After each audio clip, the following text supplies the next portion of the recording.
बिहार सरकार के मंत्री नितिन नवीन ने दावा किया है कि दिल्ली चुनाव में बीजेपी की जीत होनी है और वहीं बिहार की सियासत पर भी नितिन ने बताया कि उन्होंने कहा कि तेजस्वी की पार्टी में भूकंप आने वाला है। नितिन ने अपने विभाग के कामकाजों के बारे में बयान जारी किया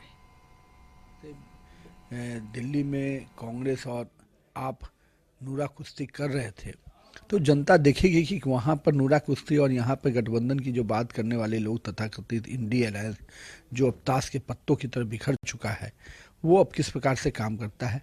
लेकिन दिल्ली के रिजल्ट से भारतीय जनता पार्टी आश्वस्त है। जिस प्रकार से जनता ने पूरे प्रचार के दौरान उनके शब्द और उनके जो समर्थन दिखा है, हम आश्वस्त हैं कि दिल्ली में पटना के बाद 6 ऐसे जिले हैं जहां पर नगर निगम में अब ऑनलाइन चालान की व्यवस्था की जा रही है, क्योंकि वहां पर हाईटेक तरीके से सीसीटीवी कैमरे लगाए जाएंगे और ट्रैफिक चेक पोस्ट पर अब सिग्नल लगेंगे, जिसके कारण अब वहां पर जो यात्री हैं उनको ट्रैफिक सिग्नल फॉलो करना पड़ेगा। अगर नियम टूटता है तो फिर फाइन भी होगी।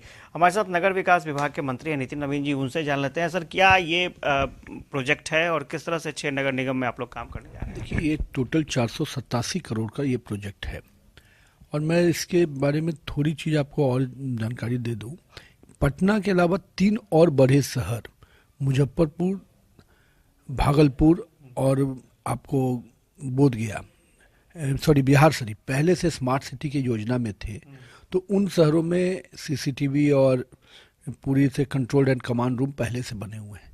ये जो 6 शहर हम लोगों ने अभी लिए हैं, जिसमें कि दरभंगा, मुंगेर, आपको सहरसा, पूर्णिया, छपरा, ये जो 6 शहर हम लोगों ने लिए हैं, इन 6 शहरों में भी उसी प्रकार से कंट्रोल एंड कमांड रूम बनेगा।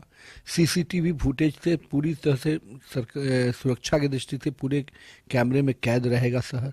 और सबसे बड़ी बात जो होगी कि ये इससे राज्य में जो सुरक्षा की दृष्टि से शहरों को जो सुरक्षित रखने का एक बड़ा आयाम होता है, इस तरह से उसमें पटना के साथ साथ अब ये बड़े शहर भी शामिल होंगे। 3 और शहर के साथ साथ ये 6 यानी कमिश्नरी टाउन जितने भी हैं उसको हम लोगों ने कैच करने का प्रयास किया है।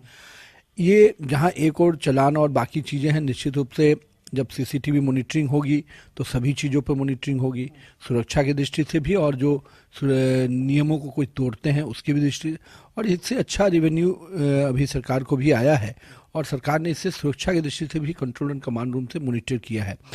पटना का ही जो कंट्रोल एंड कमांड रूम है उससे सारी चीज़ें, एसपी ऑफिस के भी लोग बैठते हैं, सारी मॉनिटरिंग होती है, कई तरह के क्राइम को उससे कंट्रोल किया जा सकता है। तो वो चीज़ें चल रही हैं और हम लोग का प्रयास है कि धीरे धीरे पूरे बिहार में इस प्रकार से जो शहरी क्षेत्र है उसको अपने आप में एक सुरक्षा की दृष्टि से भी और इस प्रकार के नियम कानून को भी एक कंट्रोल करने के लिए दृष्टि से एक बड़ा कदम होगा। साथ ही साथ आने वाले समय में जैसे पटना में हम लोग मॉनिटर करने जा रहे हैं लाइटिंग सिस्टम को भी, तो जितने लाइट आपको लगते हैं से जो स्ट्रीट लाइट बोलते हैं उसको भी इस कंट्रोल एंड कमांड रूम से हम लोग मॉनिटर करने वाले हैं।